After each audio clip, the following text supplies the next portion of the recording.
PS परिहार channel में आपका स्वागत है। आज हम लोग बात करेंगे टीजीटी पीजीटी सामान्य अध्ययन की क्लास की। कल मैंने एक वीडियो बनाया था जिसमें आप लोगों ने बहुत सारे प्यारे प्यारे कमेंट किए थे और आप लोगों ने कहा था कि सर इसी तरीके के बहुत सारी वीडियोस बनाइए। जैसे आप लोग यहाँ पर देख सकते हैं, आप लोग कमेंट कर रहे हैं सर क्लास सुपर बेस्ट और क्या लिखा, बहुत महत्वपूर्ण प्रश्न, थैंक्स, बहुत अच्छा लगा। आप ये बहुत सारे आप लोगों ने कमेंट किए। उसी क्रम में मैं आज फिर से एक वीडियो लाया हूँ आप लोगों के लिए। 20 क्वेश्चन है आईसीटी से संबंधित। वीडियो में मैं एक ट्रिक भी आप लोगों को लास्ट में बताऊंगा कि जब आपको कोई भी क्वेश्चन समझ में ना आए तो आप लोगों को क्या करना चाहिए। पहला क्वेश्चन आपके सामने है और अभी हम लोग एक एक पॉइंट को, जो भी मैंने कल बताया था ना आप लोगों से कि जो सिलेबस दिया गया शिक्षा सेवा चयन आयोग के द्वारा, जो 3 पार्ट में बांटा गया है, उसके एक एक पॉइंट को आपको पढ़ना है पूरा। जैसे करंट अफेयर है, करंट अफेयर को भी 3-4 भागों में बांटा गया है। और जिस तरीके से आपने देखा कि सामान्य अध्ययन है, उसमें भी 4 पार्ट बटे हुए हैं, इतिहास, पॉलिटी, भूगोल, अर्थशास्त्र, और उसके भी हर पॉइंट को देखना है। इसी तरीके से जो सामान्य विज्ञान वाला भाग है, जिसमें बहुत सारी चीज़ें हैं, कंप्यूटर है, इंटरनेट का प्रयोग है, आईसीटी का अनुप्रयोग है, इसके भी हम लोग एक एक पॉइंट को देखेंगे। तो यहाँ पर ये पहला प्रश्न है, शिक्षण अधिगम प्रक्रिया में आईसीटी का सबसे महत्वपूर्ण उद्देश्य क्या है। इसमें 4 विकल्प हैं, केवल मनोरंजन प्रदान करना, केवल परीक्षा आयोजित करना, शिक्षण को अधिक प्रभावी, रोचक एवं लर्नर सेंटर्ड बनाना, और अगला विकल्प है शिक्षक की भूमिका को समाप्त करना। तो मैंने कल कहा था कि आप लोग सभी विकल्प पढ़ा करिए। वैसे इसका जो सही आंसर है वो है शिक्षण को अधिक इफेक्टिव, इंटरेस्टिंग और लर्नर सेंटर्ड, यानी कि छात्र केंद्रित बनाना। तो इंफॉर्मेशन एंड कम्युनिकेशन टेक्नोलॉजी का जो शिक्षा में प्रयोग होता है, उसका प्रमुख उद्देश्य ही यही होता है ताकि जो शिक्षण और अधिगम की जो प्रक्रिया है वो उबाऊ ना लगे।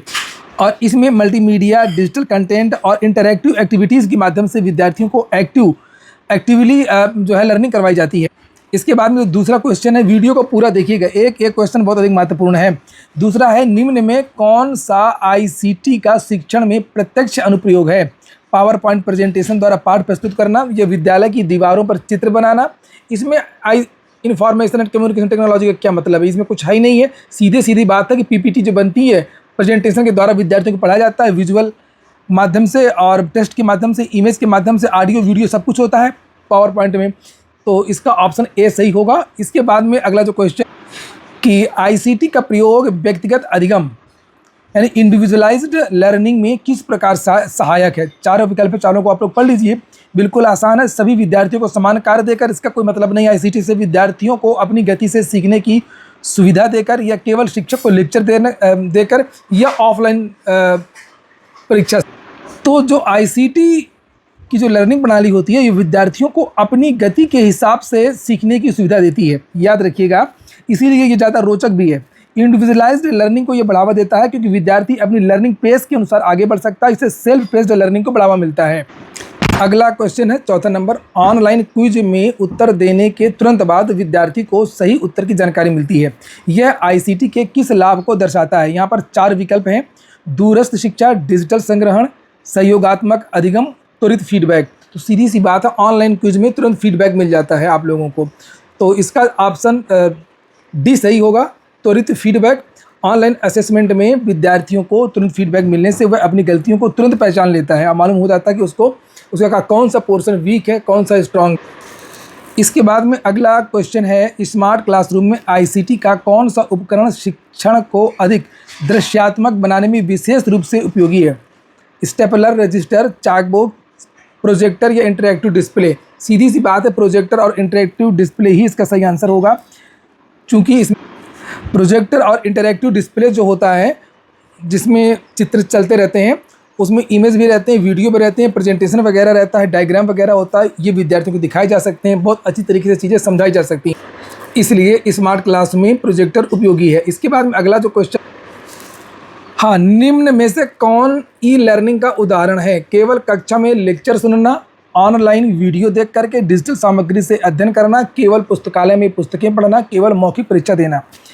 तो इसका सही आंसर बी है। मैं आप लोगों को एक ट्रिक बता देता हूँ बीच में ही, अगर कोई क्वेश्चन ना आए, खास तौर से जो शिक्षा मनोविज्ञान है, सीडीपी वाला भाग है, या जहाँ पर विश्लेषणात्मक प्रश्न रहा करते हैं, उसमें जिस प्रश्न का आंसर लंबा होगा, जैसे ये छोटा विकल्प है, ये छोटा विकल्प है, ये छोटा विकल्प है, जो गलत ऑप्शन होते हैं उसमें जो क्वेश्चन बनाते हैं जो लोग, वो ज़्यादा मेहनत नहीं करते हैं, तो सही उत्तर होता है तो उसको सही तरीके से देना ही पड़ेगा। इसलिए आपने देखा होगा कि हमेशा जितने भी ज़्यादातर लगभग 80% चांसेस रहते हैं कि जो लंबा, हमेशा तो नहीं यह काम करेगा, लेकिन आप लोग वहाँ पर खेल सकते हैं जहाँ पर निगेटिव मार्किंग ना हो, निगेटिव मार्किंग के जहाँ पर ज़्यादा प्रभाव ना हो। लेकिन टीजीटी पीजीटी में तो निगेटिव मार्किंग रहेगा इस बार। लेकिन मैं एक समान बात बता रहा हूँ कि जहाँ पर आपको लग रहा हो कि यहाँ पर हम रिस्क ले सकते हैं, तो आप लोग यहाँ पर ध्यान दीजिएगा। अभी बहुत पूरा ये वीडियो देखिएगा और कोई भी बुक उठा करके देख लीजिए, क्वेश्चन आंसर प्रैक्टिस सेट कोई आपके यहाँ पढ़ा हो, सीडीपी वगैरह का खास तौर से। खैर, हम लोग बात कर रहे थे ऑनलाइन वीडियो देख करके डिजिटल सामग्री से अध्ययन करने को हम लोग क्या बोलते हैं, ई लर्निंग। ई लर्निंग में इलेक्ट्रॉनिक और डिजिटल दोनों माध्यमों से सीखने की प्रक्रिया शामिल होती है। E learning refers to learning through electronic and digital technology. आ गया अगला क्वेश्चन। शिक्षक विद्यार्थियों को किसी विषय से संबंधित शैक्षिक वीडियो दिखाता है, इसका प्रमुख लाभ क्या है? टाइम पास करना, विद्यार्थियों को परीक्षा से मुक्त करना, या विषय को दृश्य व श्रव्य के माध्यम से समझने में सहायता करना। एक तो जो मैंने ट्रिक बताई थी वो तो है ही, उसको जाने दीजिए, ट्रिक की चर्चा भी मत करिए। समझ लीजिए कि शिक्षक विद्यार्थियों को किसी विषय संबंधित शैक्षिक वीडियो दिखाता है, तो सीधी सी बात है कि विषय को दृश्य और श्रव्य के माध्यम से और अधिक समझने में सहायता मिलती है। और वीडियो विशेष रूप से उन कॉन्सेप्ट्स के लिए उपयोगी होती हैं जिन्हें केवल वर्बल एक्सप्लेनेशन से आप नहीं समझा सकते हैं। इसलिए इसका प्रमुख जो लाभ होता है वो विजुअल और ऑडिटरी लर्निंग को बढ़ावा देता है। इसके बाद में अगला जो क्वेश्चन है कि आईसीटी का प्रयोग दूरस्थ शिक्षा में क्यों महत्वपूर्ण है? तो इसके यहाँ पर 4 विकल्प दिए हुए। इससे केवल विद्यालय का समय बढ़ता है, इससे केवल शिक्षक उपस्थिति दर्ज होती है, इससे केवल परीक्षा आसान होती है, विद्यार्थी स्थान की बाधा के बिना शिक्षण सामग्री तक पहुँच सकते हैं। तो विद्यार्थी, सीधी सी बात है, ऑप्शन इसका डी ही सही होगा। और चूंकि आईसीटी इंटरनेट और डिजिटल प्लेटफॉर्म के माध्यम से विद्यार्थियों को उनके भौतिक स्थान से कहीं पर भी विद्यार्थी रहें, दूर रहते हुए भी लर्निंग रिसोर्सेज होते हैं उनको मिल जाते हैं, चाहे वो ऑनलाइन लेक्चर हों, ई बुक्स हों या डिजिटल मटेरियल कुछ भी हो, पीडीएफ वगैरह सारी घर बैठे मिल जाती है। तो इसका ऑप्शन डी सही होगा। अगला क्वेश्चन है, निम्न में से कौन सा आईसीटी के माध्यम से सहयोगात्मक अधिगम यानी कि कोलैबोरेटिव लर्निंग का उदाहरण है? कोलैबोरेटिव का मतलब होता है एक साथ मिलकर के पढ़ाई करना, और ये तो होगा नहीं, विद्यार्थी ऑनलाइन समूह बनाकर किसी प्रोजेक्ट पर कार्य करें। ऑप्शन बी ही सही होगा। फिर से देख रहे हैं ना आप, लंबा वाला ऑप्शन ही ज़्यादा सही होता है। और केवल अकेले पुस्तक पढ़ना इंडिविजुअल लर्निंग है, जबकि ऑनलाइन ग्रुप बना करके प्रोजेक्ट में इंटरेक्शन करना, कोऑपरेशन करना, नॉलेज शेयरिंग करना, ये सब कोलैबोरेटिव लर्निंग होता है। अगला है क्वेश्चन 10 नंबर, डिजिटल लाइब्रेरी का प्रमुख लाभ क्या है? बड़ी संख्या में डिजिटल पुस्तकों एवं संसाधनों तक आसान पहुंच। बिल्कुल सही ऑप्शन, ये यही सही होगा। केवल प्रिंटेड बुक्स वाला नहीं होगा, अटेंडेंस मतलब कोई नहीं है इसका। केवल परीक्षा परिणाम तैयार करना, ये इसका भी कोई मतलब नहीं है। यही है डिजिटल लाइब्रेरी का मतलब होता है कि इसमें ई बुक्स, जर्नल्स, आर्टिकल्स, अन्य इलेक्ट्रॉनिक रिसोर्स आसानी से ऑनलाइन माध्यम से आपको उपलब्ध हो जाते हैं। अगला क्वेश्चन है नंबर 11, थोड़ा सा जल्दी करते हैं क्योंकि अभी 10 क्वेश्चन और हैं। शिक्षक द्वारा विद्यार्थियों को गूगल मीट, जूम जैसी वीडियो कॉन्फ्रेंसिंग की सुविधा से पढ़ाना आईसीटी के किस अनुप्रयोग का उदाहरण है? Digital storage, online virtual classroom, और वर्ड प्रोसेसिंग या डाटा एंट्री। सीधी सी बात है, ऑप्शन बी सही होगा, ऑनलाइन वर्चुअल क्लासरूम। तो जूम मीटिंग के द्वारा आजकल कक्षाएं चलती हैं, बच्चे नर्सरी वगैरह में जो भी प्राइवेट कॉलेज हैं जहाँ पर जिस दिन बारिश हो जाती है कॉलेज बंद रहता है, कोविड वगैरह में बहुत ज़्यादा लोकप्रिय रहा, कोरोना काल के दौरान में ऑनलाइन क्लासेस होती रहीं, मीटिंग्स होती रहीं। तो इसमें क्या होता है कि बिल्कुल क्लासरूम की तरीके से ही सारे बच्चे रहते हैं और जो टीचर वगैरह होते हैं वो भी होते हैं। क्लासरूम में इंटरेक्शन होता है डिजिटल प्लेटफॉर्म पर, और उसे वर्चुअल ऑनलाइन क्लासरूम कहा जाता है। ये इसके बहुत सारे माध्यम होते हैं, गूगल मीट होता है, जूम होता है, और व्हाट्सएप ग्रुप वगैरह से भी विद्यार्थी पढ़ते हैं, और इसको आप लोग लाइव टीचिंग भी कह सकते हैं। अगला प्रश्न है आपका 12वां नंबर है, आईसीटी आधारित शिक्षा में मल्टीमीडिया का क्या अर्थ है? सीधी सी बात है, टेक्स्ट, ऑडियो, वीडियो, ग्राफिक्स आदि का संयोजन। और मल्टीमीडिया में बहुत सारे डिजिटल माध्यमों का एक साथ प्रयोग किया जाता है जिससे इफेक्टिव लर्निंग हो सके। आप लोग कमेंट बॉक्स में अवश्य बताएं और इस वीडियो को शेयर भी करें अपने फेसबुक ग्रुप, व्हाट्सएप ग्रुप वगैरह में। और अगर रिस्पांस अच्छा रहेगा तो इस तरीके की वीडियो पूरे रहेंगे और आपकी जो जीएस की क्लासेस हैं वो पूरी करवा दी जाएंगी। क्वेश्चन नंबर 13 है कि शिक्षक यदि विद्यार्थियों को इंटरनेट से प्राप्त जानकारी की विश्वसनीयता जांचने के लिए कहता है तो वह किस कौशल का विकास कर रहा है? तो यहाँ पर है digital literacy, typing skill, drawing skill या फिजिकल स्किल। तो जब कोई चीज़ जांचने की बात आती है, चेक करने की बात आती है, तो उसमें याद रखिएगा क्वेश्चन बहुत सारे घुमा फिरा करके पूछे जा सकते हैं। उसमें डिजिटल लिटरेसी ही है कि आपकी डिजिटल लिटरेसी कैसी है। तो इसका ऑप्शन ए सही हो। और आजकल ये काफ़ी लोकप्रिय भी है। इंटरनेट पर उपलब्ध प्रत्येक इन्फॉर्मेशन को सही मान लेना उचित नहीं है। सोर्स की क्रेडिबिलिटी और इन्फॉर्मेशन की एक्यूरेसी जांचना ये डिजिटल लिटरेसी का महत्वपूर्ण हिस्सा है। और अब अगला प्रश्न है आप लोगों का, आईसीटी आधारित ऑनलाइन असेसमेंट का प्रमुख लाभ क्या है। यहाँ पर 4 विकल्प हैं। केवल प्रश्नों की संख्या बढ़ाना, केवल कठिन प्रश्न पूछना, और इसका ऑप्शन सी है मूल्यांकन और परिणाम प्राप्त करने की प्रक्रिया को तेज करना। यही ऑप्शन सी सही होगा, मूल्यांकन और परिणाम प्राप्त करने की प्रक्रिया को तेज करना। याद रखिएगा, क्योंकि आईसीटी बेस्ड असेसमेंट में क्विक इवेल्युएशन हो जाता है, तुरंत पता चल जाता है, इमीडिएट फीडबैक भी मिल जाता है और डिजिटल रिकॉर्ड कीपिंग जैसे लाभ मिल जाते हैं। सारे के सारे जो रिकॉर्ड हैं वो सुरक्षित हो जाते हैं किसी भी टाइप का, कि विद्यार्थी ने क्या पढ़ा, कितना पढ़ा। अभी वीडियो के लास्ट में मैं एक बार और रिपीट करा दूंगा जो महत्वपूर्ण जो शब्द आए हैं, जैसे ऑनलाइन असेसमेंट क्या है, डिजिटल लिटरेसी क्या है और रिमीडियल टीचिंग क्या है। अगला क्वेश्चन है, ICT information and communication technology का प्रयोग रिमीडियल टीचिंग में किस प्रकार किया जा सकता है। रिमीडियल का मतलब होता है उपचारात्मक शिक्षण, और उपचारात्मक शिक्षण किया जाता है विशेष आवश्यकता वाले विद्यार्थियों के ऊपर। किसी को कम सुनाई देता है, किसी को कम दिखाई देता है, किसी का आईक्यू कमज़ोर है, तो उनके लिए अतिरिक्त चीज़ें यूज़ की जाती हैं। तो इसमें जो इन्फॉर्मेशन एंड कम्युनिकेशन टेक्नोलॉजी का प्रयोग अच्छी तरीके से किया जा सकता है। बस आप समझ जाएंगे अगर इतना दिमाग में आ गया। तो विकल्प देख लीजिए, कमज़ोर विद्यार्थियों को अतिरिक्त डिजिटल लर्निंग, सभी विद्यार्थियों को समान अंक दे करके, विद्यार्थियों को कक्षा से बाहर करके, या केवल टेक्स्ट बुक के बदल करके नहीं। जो मैंने बताया कि कमज़ोर विद्यार्थियों को अतिरिक्त डिजिटल लर्निंग मटेरियल और अभ्यास उपलब्ध करा करके, तो ये होता है रिमीडियल टीचिंग यानी कि उपचारात्मक शिक्षण। और इससे में वीडियो, अभ्यास प्रश्न, रिवीजन सामग्री, ये सब चीज़ें दी जाती हैं। इसके बाद में अगला प्रश्न है, निम्न में से कौन सा आईसीटी के प्रयोग से अधिगम में रुचि बढ़ाने का सबसे उपयुक्त तरीका है। केवल लंबे लेक्चर देना, या इंटरैक्टिव क्विज और एजुकेशनल गेम्स का प्रयोग करना, केवल नोट्स लिखवाना, केवल गृह कार्य बढ़ाना। तो जो दूसरे विकल्प हैं उन पर बिल्कुल ध्यान देने की आवश्यकता ही नहीं है। सीधी सी बात है कि रुचि बढ़ाने के लिए इंटरैक्टिव क्विज और एजुकेशनल गेम्स का प्रयोग किया जाता है। और जब एजुकेशनल गेम्स वगैरह होते हैं तो विद्यार्थी जो होते हैं वो उनका एंगेजमेंट लगातार बढ़ा रहता है और उनकी जो रुचि होती है वो और अधिक बढ़ जाती है। इंटरैक्टिव क्विज से विद्यार्थियों को पता भी चल जाता है कि हमारा पढ़ाई में कौन सा स्थान है, हमारा इस गेम में कौन सा स्थान आया है, हमने स्टेट टेस्ट में कितना अच्छा किया है, ये तुरंत फीडबैक मिल जाता है। तो इसका ऑप्शन भी बिल्कुल सही होगा।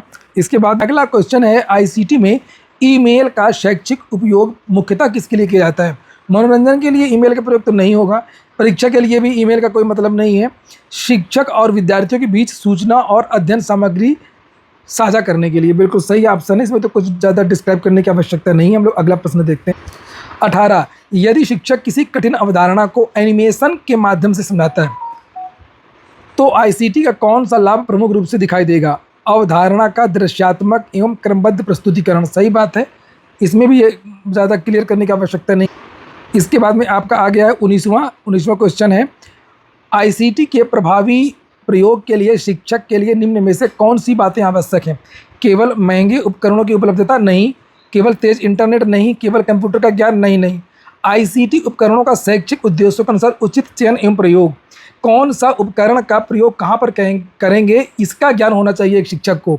कहाँ पर हमको प्रोजेक्टर का प्रयोग करना है, कहाँ पर हमको स्मार्ट बोर्ड का प्रयोग करना है, कहाँ पर हमको वीडियो का प्रयोग करना है, कहाँ पर हमको जूम क्लास लेनी है, कब लेनी है, कब हमको क्विज करवाना है। तो इस समय और वो सामग्री, इन चीज़ों का किस तरीके से बेहतर उपयोग किया जा सकता है इसका ज्ञान होना चाहिए। महंगे उपकरण ला दिए, चलाना ही नहीं आता है, कब उपयोग करना ये भी नहीं आता है, तो ये चीज़ें होती हैं। चाहे जितना तेज़ इंटरनेट आए, चाहे जितना कंप्यूटर का ज्ञान हो, लेकिन उसको किस तरीके से प्रयोग करना है ये नॉलेज होना चाहिए। ऑप्शन डी सही होगा। अब आ जाओ आईसीटी, ये काफ़ी इंपॉर्टेंट है ये वाला। आईसीटी के संदर्भ में ब्लेंडेड लर्निंग का सही अर्थ क्या है।